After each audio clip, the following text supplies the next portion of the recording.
வணக்கம். இந்திய நேரப்படி மதியம் 1:30 மணி செய்திகள். முதலில் தலைப்பு செய்திகளை காணலாம். பாகிஸ்தான் ராணுவம் தனது படைவீரர்களை முன்கள பகுதிகளை நோக்கி நகர்த்தி வருவதாக தகவல். எத்தகைய தாக்குதலுக்கும் பதிலடி கொடுக்க இந்திய ராணுவம் தயார் நிலையில் உள்ளதாக அறிவிப்பு. இந்திய விமானப்படை தளங்களை குறிவைத்து பாகிஸ்தான் ஏவிய ஏவுகணைகள் ட்ரோன்கள் தாக்கி அழிப்பு. பாகிஸ்தானின் சியால்கோட் விமான தளம் தாக்கி அழிக்கப்பட்டதாக கர்னல் சோபியா குரேசி தகவல். பாகிஸ்தான் குண்டுவீச்சில் காஷ்மீரின் ரஜோரி ஆணையர் ராஜ்குமார் தாபா உயிரிழப்பு. குடியிருப்பு பகுதியில் பாகிஸ்தான் தாக்குதல் நடத்துவதாக இந்திய வெளியுறவு செயலர் விக்ரம் மிஸ்ரி குற்றச்சாட்டு. இந்தியாவின் மேற்கு எல்லையில் பாகிஸ்தானின் தாக்குதல் முயற்சிகள் அனைத்தும் முறியடிப்பு. பாகிஸ்தானிலிருந்து பறந்து வந்த ட்ரோன்கள் ஏவுகணைகளை தாக்கி அளித்த இந்திய வான் பாதுகாப்பு அமைப்பு. பாகிஸ்தானிலும் எல்லை கட்டுப்பாட்டு பகுதியிலும் உள்ள பயங்கரவாத ஏவுதளங்கள் தாக்கி அழிப்பு. தாக்குதல் தொடர்பான வீடியோவையும் வெளியிட்டது இந்திய ராணுவம். ஜம்மு காஷ்மீரில் பாகிஸ்தான் ராணுவத்தின் குண்டுவீச்சால் சேதமடைந்த பொதுமக்களின் வீடுகள். பாதிக்கப்பட்ட பகுதிகளை பார்வையிட்டார் முதலமைச்சர் உமர் அப்துல்லா. இனி விரிவான செய்திகளை காணலாம். பாகிஸ்தான் ராணுவம் தனது படை வீரர்களை முன்கள பகுதிகளை நோக்கி நகர்த்தியுள்ளதாக இந்திய விமானப்படை விங் கமாண்டர் வியோமிகா சிங் தெரிவித்துள்ளார். டெல்லியில் செய்தியாளர்களிடம் பேசிய விங் கமாண்டர் வியோமிகா சிங், இந்திய பகுதிகள் மீது தாக்குதல் தொடுக்கும் நோக்கத்துடன் பாகிஸ்தான் ராணுவம் தனது படை வீரர்களை முன்கள பகுதிகளை நோக்கி நகர்த்தி வருவதாக தெரிவித்தார். இந்திய ராணுவமும் எத்தகைய தாக்குதலுக்கும் பதிலடி கொடுக்கும் வகையில் செயல்பாட்டு தயார் நிலையில் இருப்பதாகவும் அவர் கூறினார். இந்தியாவின் எக்ஸ் நானூறு வான் பாதுகாப்பு அமைப்பையும் சூரத்கர், சிஸ்ஸா ஆகிய இடங்களில் உள்ள விமானப்படை தளங்களையும் தாக்கி அளித்ததாக பாகிஸ்தான் கூறி வருவது தவறான தகவலாகும் என்றும் வியோமிகா சிங் குறிப்பிட்டார்.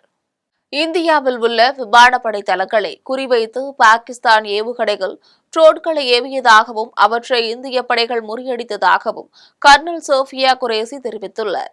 டெல்லியில் செய்தியாளர்களிடம் பேசிய அவர், பாகிஸ்தானின் வான்வெளி தாக்குதலை முறியடித்த இந்திய படைகள் உடனடியாக பதிலடி கொடுத்ததாகவும் தெரிவித்தார். அத்துடன் பாகிஸ்தானில் ரபிக், மூரித், சக்லாலா, ரஹீம், யார்காட், சுக்கூர், சூனியன் ஆகிய 9 தளங்கள் மீது குறிவைத்து இந்தியா தாக்குதல் நடத்தியதாக அவர் குறிப்பிட்டார். போர் விமானங்கள், ட்ரோன்கள், ஏவுகணைகள் மூலம் பாகிஸ்தானின் கட்டளை மற்றும் கட்டுப்பாட்டு நிலையங்கள், ராடார் நிலையங்கள், ஆயுத கிடங்குகள் ஆகியன தாக்கி அழிக்கப்பட்டதாக சோபியா குரேஷி குறிப்பிட்டார். பாகிஸ்தானின் சியால்கோட் விமான படைத்தளம், பஸ்டூர் ராடார் நிலையம் ஆகியன ஏவுகணை மூலமாக தாக்கி அழிக்கப்பட்டதாக சோபியா குரேசி தெரிவித்தார்.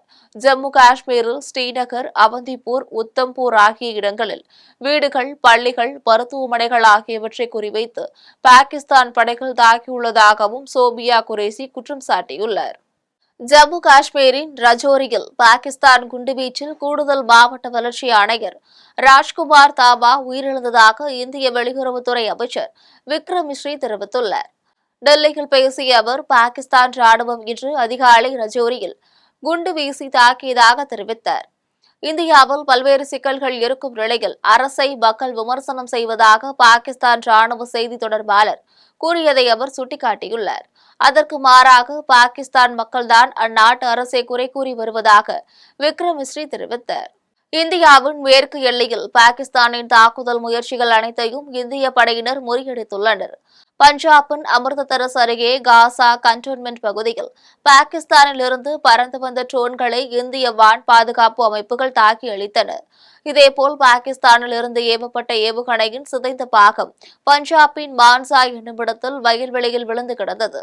பாகிஸ்தானில் இருந்து ஏவப்பட்ட சிறிய ஏவுகணை பஞ்சாபின் ஜலந்தரில் விழுந்து கிடந்தது. பாகிஸ்தானில் இருந்து ஏவப்பட்ட ஏவுகணைகளில் ஒன்று ஹரியானாவின் சிர்சாவில் வயல்வெளியில் விழுந்து கிடந்தது. பாகிஸ்தானில் இருந்து ஏவப்பட்ட ஏவுகணைகளில் ஒன்று ராஜஸ்தானின் போக்ரானில் விழுந்து கிடந்தது. அதை காவல்துறையினர் ஒரு வாகனத்தில் ஏற்றிக் கொண்டு சென்றனர். ராஜஸ்தானின் பார்மர் மாவட்டத்தில் பொதுமக்களின் குடியிருப்பு பகுதிகளில் மீது பாகிஸ்தான் ராணுவம் ஏவிய ஏவுகணைகளின் உடைந்த பாகங்கள் சிதறி கிடக்கின்றன.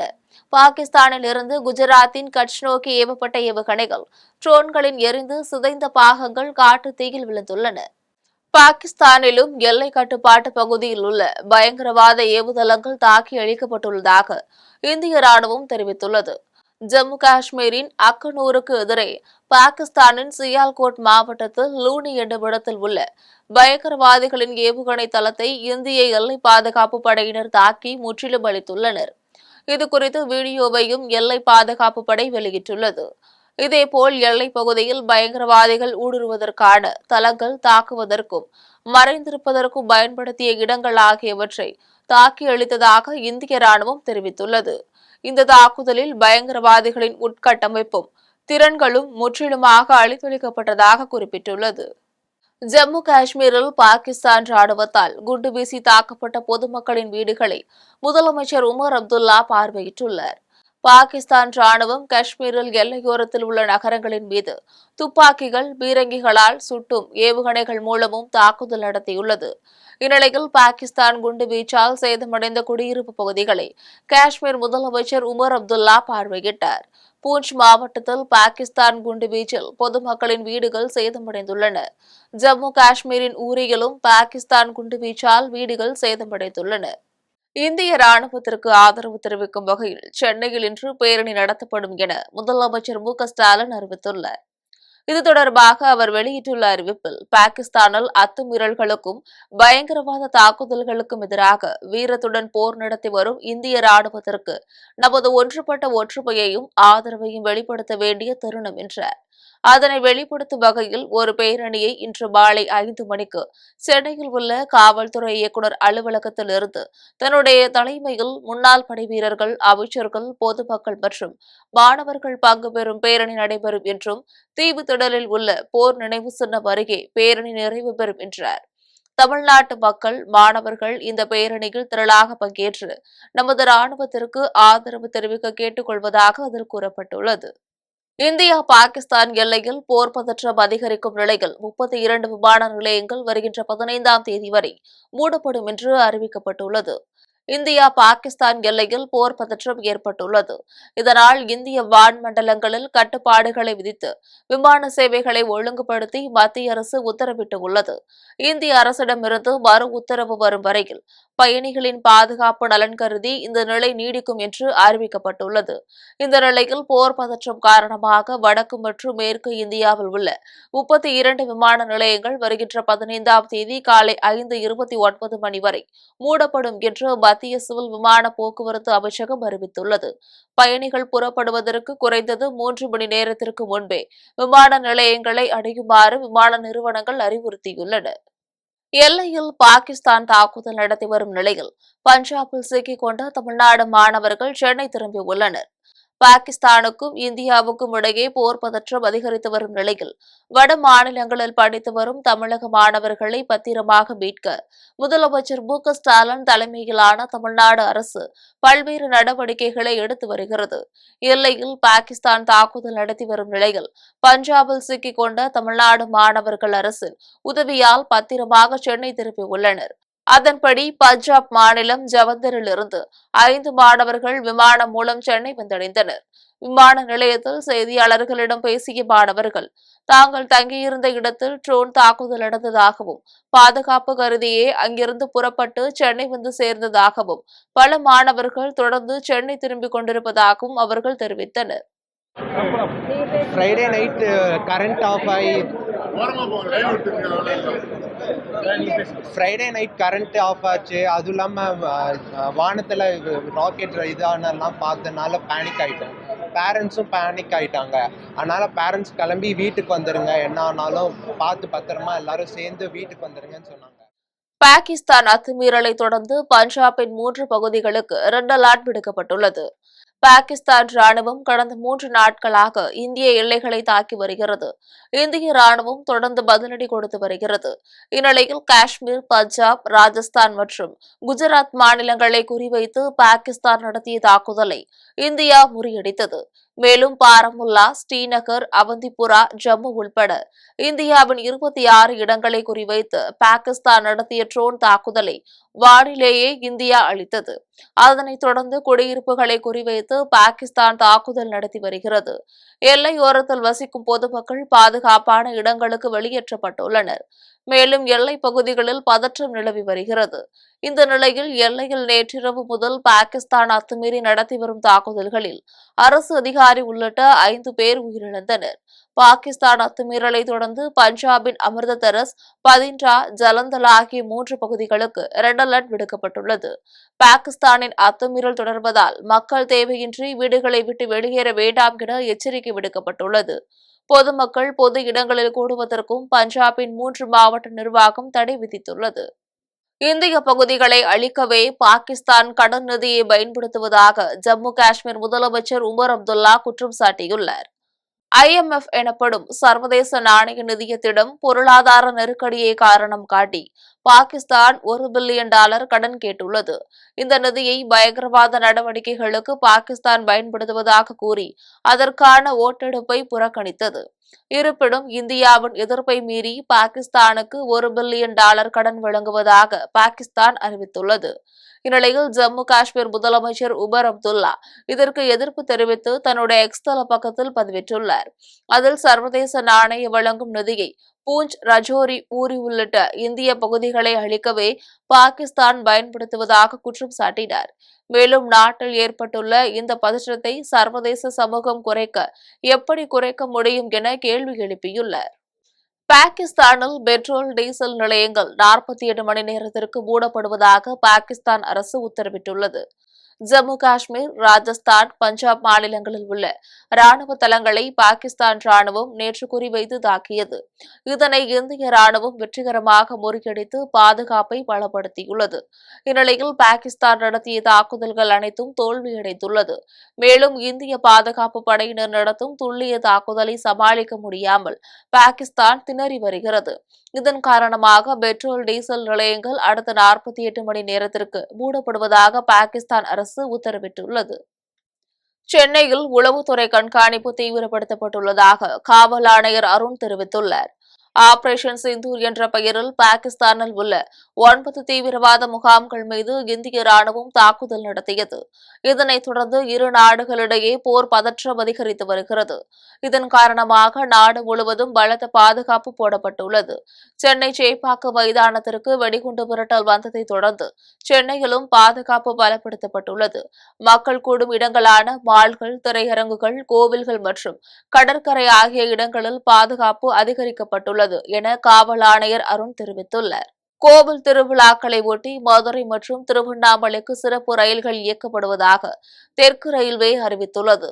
மதுரை சித்திரை திருவிழாவை ஒட்டி தாம்பரம், மதுரை இடையே சிறப்பு ரயில்கள் இயங்குகிறது. தாம்பரத்திலிருந்து இன்று இரவு 11:30 மணிக்கு புறப்படும் சிறப்பு ரயிலானது மறுநாள் காலை 7:55 மணிக்கு மதுரையை சென்றடைகிறது. அதேபோல மதுரையிலிருந்து தாம்பரத்திற்கு மே 12ஆம் தேதி இரவு 11:30 மணிக்கு புறப்படும் சிறப்பு ரயில் மறுநாள் காலை 7:50 மணிக்கு தாம்பரம் சென்றடைகிறது. இந்த ரயில்கள் செங்கல்பட்டு, மேல்மருவத்தூர், திண்டிவனம், விழுப்புரம், விருத்தாச்சலம், அரியலூர், ஸ்ரீரங்கம், திருச்சி, மணப்பாறை, திண்டுக்கல் மற்றும் கொடைக்கானல் ரோடு ஆகிய வழித்தடங்கள் வழியாக மதுரை சென்றடைகிறது. இதில் 2 AC, 2 டயர் பெட்டிகளும் 16 ஸ்லீப்பர் பெட்டிகளும் 2 இரண்டாம் வகுப்பு பெட்டிகள் உள்ளது.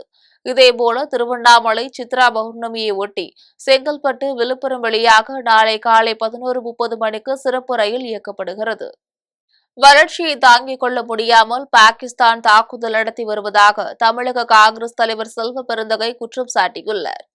சென்னை புதுப்பேட்டையிலிருந்து எக்மோர் வரை தமிழ்நாடு காங்கிரஸ் கமிட்டி தலைவர் செல்வ பெருந்தகை தலைமையில் தேசிய கொடி ஜெய்ஹிந்த் பேரணி நடைபெற்றது. இதில் தமிழக காங்கிரஸ் தலைவர் செல்வ பெருந்தகை, தமிழ்நாடு காங்கிரஸ் கமிட்டி முன்னாள் தலைவர் KV தங்கபாலு, நாடாளுமன்ற உறுப்பினர் ராபர்ட் புரூஸ் ஆகிய அகில இந்திய காங்கிரஸ் கமிட்டி தேசிய செயலாளர் அறிவழகன் ஆகியோர் கலந்து கொண்டனர். இதையடுத்து தமிழக காங்கிரஸ் தலைவர் செல்வ பெருந்தகை செய்தியாளர்களை சந்தித்து பேசினார். அப்போது அவர் பாகிஸ்தான் ராணுவம் நடத்தி வரும் தாக்குதலுக்கு கண்டனம் தெரிவித்தார். இந்தியாவின் வளர்ச்சியையும் ஒற்றுமையையும் பார்த்து தாங்கிக் கொள்ள முடியாமல் பாகிஸ்தான் தாக்குதல் நடத்தி வருவதாக தெரிவித்துள்ளார். இப்படி ராணுவத்தை வலிமையான ராணுவ கட்டமைப்பாக வளர்த்தெடுத்தவர்கள் நம்முடைய தலைவர் பெருமக்கள். இந்த வலிமையான கட்டமைப்பு இன்று பாகிஸ்தான் தீவிரவாதிகளை திக்குமுக்காட ஓட செய்திருக்கிறது. ஆகவே இந்த பேரணி என்பது ராணுவத்தோடு நாங்கள் இருக்கிறோம். எங்களுடைய ராணுவ வீரர்களை இந்திய தேச மக்கள் அனைவரும் ஒன்றிணைந்து அவர்களுக்கு நன்றி செலுத்த கடமைப்பட்டிருக்கிறோம். புதுச்சேரியில் ஆன்லைன் மோசடியில் ஈடுபட்ட கும்பலை போலீசார் தீவிரமாக தேடி வருகின்றனர். புதுச்சேரியில் பல்வேறு செயலிகளை பதிவிறக்கம் செய்து முதலீடு செய்தால் இரட்டிப்பு லாபம் கிடைப்பதாக மோசடி கும்பல் ஒன்று விளம்பரம் செய்துள்ளது. இதில் 3500 ரூபாய் கட்டணம் செலுத்தினால் 30 நாட்களுக்கு தினசரி 112 ரூபாய் தருவதாக மோசடி செய்து ஏமாற்றியுள்ளது. இதில் ஏமாற்றமடைந்த மக்கள் புதுச்சேரி சைபர் கிரைம் போலீசாரிடம் புகார் அளித்துள்ளது. இதன் அடிப்படையில் காவல்துறையினர் வழக்கு பதிவு செய்து மோசடி கும்பலை தேடி வருகின்றனர். மேலும் பொதுமக்களிடம் ஆன்லைன் விளம்பரத்தை நம்பி யாரும் முதலீடு செய்ய வேண்டாம் என போலீசார் அறிவுரை கூறியுள்ளனர். தூத்துக்குடி விமான நிலையத்தில் 4 அடுக்கு பாதுகாப்பு போடப்பட்டுள்ளது. தூத்துக்குடி விமான நிலையத்திலிருந்து சென்னை மற்றும் பெங்களூருக்கு விமானங்கள் இயக்கப்பட்டு வருகின்றன. இந்நிலையில் இந்தியா பாகிஸ்தான் போரை தொடர்ந்து தூத்துக்குடி விமான நிலையத்தில் தீவிர பாதுகாப்பு மற்றும் கண்காணிப்பு பலப்படுத்தப்பட்டுள்ளது. மேலும் 4 அடுக்கு பாதுகாப்பும் போடப்பட்டுள்ள நிலையில் ஆயுதம் ஏந்திய காவல்துறையினர், வெடிகுண்டு நிபுணர்கள் மற்றும் சிறப்பு அதிரடி காவல் படையினர் என மொத்தம் 75 காவல்துறையினர் இந்த பாதுகாப்பு பணியில் ஈடுபட்டு வருகின்றனர். விமான நிலையத்திற்கு வரும் பயணிகள் கடும் சோதனைக்கு பின்னரே அனுமதிக்கப்படுகின்றனர். புதுச்சேரியில் வீடு வாடகை எடுத்து போதைப் பொருட்களை மாணவர்களுக்கு விற்பனை செய்த 4 பேரை போலீசார் கைது செய்தனர். புதுச்சேரி முருங்கப்பாக்கம் அரசு கேட்டரிங் கல்லூரி அருகே உள்ள மகாலட்சுமி நகரில் ஒரு வீட்டில் தடை செய்யப்பட்ட போதைப் பொருட்களை பதுக்கி வைத்து விற்பனை செய்வதாக போலீசாருக்கு ரகசிய தகவல் கிடைத்தது. அதன் அடிப்படையில் போலீசார் அந்த வீட்டினை சோதனை செய்துள்ளனர். அப்பொழுது போலீசாரை கண்டு தப்பியோட முயற்சி செய்த 4 பேர் கொண்ட கும்பலை மடக்கி பிடித்து அவர்கள் வீட்டில் மூட்டை மூட்டையாக பதுக்கி வைக்கப்பட்டிருந்த 4 லட்சம் ரூபாய் மதிப்பிலான குட்கா, பான் மசாலா உள்ளிட்ட போதைப் பொருட்களை போலீசார் பறிமுதல் செய்தனர். மேலும் அவர்களிடம் நடத்திய விசாரணையில் ஹைதராபாத்தை சேர்ந்த விஜயகுமார், திருநெல்வேலியை சேர்ந்த சித்திரகுமார், சென்னை சோழிங்கநல்லூரை சேர்ந்த சந்தானராஜ், ராஜஸ்தான் மாநிலத்தை சேர்ந்த சுரேஷ் என்பது தெரியவந்தது. அதன் பின்னர் அவர்கள் 4 பேரை கைது செய்த போலீசார் ஒரு கார், 7 மொபைல் போன், 43,000 ரொக்கம் ஆகியவற்றை பறிமுதல் செய்து நீதிமன்றத்தில் ஆஜர்படுத்தி காலாப்பட்டு மத்திய சிறையில் அடைத்தனர். தமிழகத்தின் பல்வேறு பகுதிகளில் நடைபெற்ற ஆன்மீக நிகழ்வுகளை தற்போது சிறிய தொகுப்புகளாக காணலாம். செங்கல்பட்டு மாவட்டம் மாமல்லபுரத்தில் உள்ள தசையன பெருமாள் கோவிலில் திருத்தேரோட்டம் வெகு விமரிசையாக நடைபெற்றது. அலங்கரிக்கப்பட்ட தேரில் தலசயன பெருமாள் பூதேவியுடன் எழுந்தருளி பக்தர்களுக்கு அருள் பாலித்தார். இதில் திரளான பக்தர்கள் கலந்து கொண்டு வடம் பிடித்து தேரை இழுத்தனர். இதேபோல் கன்னியாகுமரி கிழக்கு மாவட்ட அதிமுக சார்பில் நாகர்கோவிலை அடுத்த வள்ளியாமடத்து இசக்கியம்மாள் கோவிலில் வருடாபிஷேக விழா வெகு விமரிசையாக நடைபெற்றது. இந்நிகழ்ச்சியை தளவாய் சுந்தரம் எம்எல்ஏ தொடங்கி வைத்தார். இந்திய எல்லையில் போராடும் முப்படை வீரர்கள் சிறப்பாக பணியாற்றிடவும் அவர்களின் உடல் நலம் சிறந்து விளங்கவும் சிறப்பு பிரார்த்தனைகள் நடத்தப்பட்டது. இதில் ஏராளமானோர் கலந்து கொண்டு சாமி தரிசனம் செய்தனர். ராமநாதபுரம் மாவட்டம் ஏர்வாடி தர்காவில் சந்தனக்கூடு திருவிழா கொடியேற்றத்துடன் தொடங்கியது. விழாவையொட்டி 23 நாட்களாக மாவட்ட தலைமை ஹாஜியார் சலாவுதீன் தலைமையில் மார்க்க அறிஞர்களால் தொடர்ந்து மௌவீது என்னும் புகழ்மாலை ஓதப்பட்டது. இதில் மேலதாளங்கள் முழங்க யானையின் மீது பச்சை வண்ண பிறைக்கொடி ஊர்வலமாக எடுத்து வரப்பட்டு 80 அடி உயர கொடிமரத்தில் கொடியேற்றப்பட்டது. இதில் சிறப்பு அழைப்பாளராக வனத்துறை மற்றும் பால்வளத்துறை அமைச்சர் ராஜகண்ணப்பன் கலந்து கொண்டு கொடியேற்றி வைத்தார். இதில் ஏராளமானோர் பங்கேற்று சுவாமி தரிசனம் செய்தனர். மேலும் ஈரோடு மாவட்டம் பவானி நகரில் உள்ள பவானி கூடுதுறை சங்கமேஸ்வரர் கோவிலில் தேரோட்டம் வெகு விமரிசையாக நடைபெற்றது. கடந்த 10ஆம் தேதி கொடியேற்றத்துடன் விழா தொடங்கியது. அலங்கரிக்கப்பட்டு திருத்தேரில் உற்சவ மூர்த்திகள் எழுந்தருளி பக்தர்களுக்கு அருள் பாலித்தனர். அதன் பின்னர் முக்கிய வீதிகளின் வழியாக வீதி உலா நடைபெற்றது. இதில் ஏராளமானோர் கலந்து கொண்டு வடம் பிடித்து தேர் இழுத்தனர். ராமநாதபுரம் மாவட்டம் திருவாடானை அருகே உள்ள ஆணிமுத்து கருப்பர் மற்றும் அழகிய நாயகி அம்மன் கோவில் திருவிழா கடந்த மே 3ஆம் தேதி கொடியேற்றத்துடன் தொடங்கியது. இதில் அம்மனுக்கு சிறப்பு அபிஷேக ஆராதனைகள் நடத்தப்பட்டது. முன்னதாக கோயில் முன்பு 1008 திருவிளக்கு பூஜை நடைபெற்றது. இதில் ஏராளமானோர் கலந்து கொண்டு சாமி தரிசனம் செய்தனர். இனி வருவது தங்கம் மற்றும் வெள்ளி விலை நிலவரம்.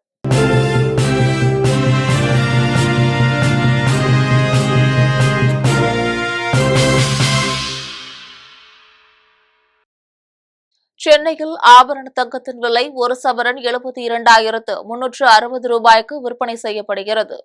சென்னையில் இன்று ஆபரண தங்கத்தின் விலை கிராமிற்கு 30 ரூபாய் அதிகரித்து 9,045 ரூபாய்க்கு விற்பனை செய்யப்படுகிறது. மேலும் ஒரு சவரன் 240 ரூபாய் அதிகரித்து 72,360 ரூபாய்க்கு விற்பனை செய்யப்படுகிறது. 24 கேரட் தூய தங்கம் ஒரு சவரன் 78,944 ரூபாய்க்கு விற்பனை செய்யப்படுகிறது. மேலும் 1 கிராம் வெள்ளி 110 ரூபாய்க்கும் 1 கிலோ வெள்ளி 1,10,000 ரூபாய்க்கும் விற்பனை செய்யப்படுகிறது. மீண்டும் தலைப்பு செய்திகள். பாகிஸ்தான் ராணுவம் தனது படைவீரர்களை முன்கள பகுதிகளை நோக்கி நகர்த்தி வருவதாக தகவல். எத்தகைய தாக்குதலுக்கும் பதிலடி கொடுக்க இந்திய ராணுவம் தயார் நிலையில் உள்ளதாக அறிவிப்பு. இந்திய விமானப்படை தளங்களை குறிவைத்து பாகிஸ்தான் ஏவிய ஏவுகணைகள் ட்ரோன்கள் தாக்கி அழிப்பு. பாகிஸ்தானின் சியால்கோட் விமான தளம் தாக்கி அழிக்கப்பட்டதாக கர்னல் சோபியா குரேசி தகவல். பாகிஸ்தான் குண்டுவீச்சில் காஷ்மீரின் ரஜோரி ஆணையர் ராஜ்குமார் தாபா உயிரிழப்பு.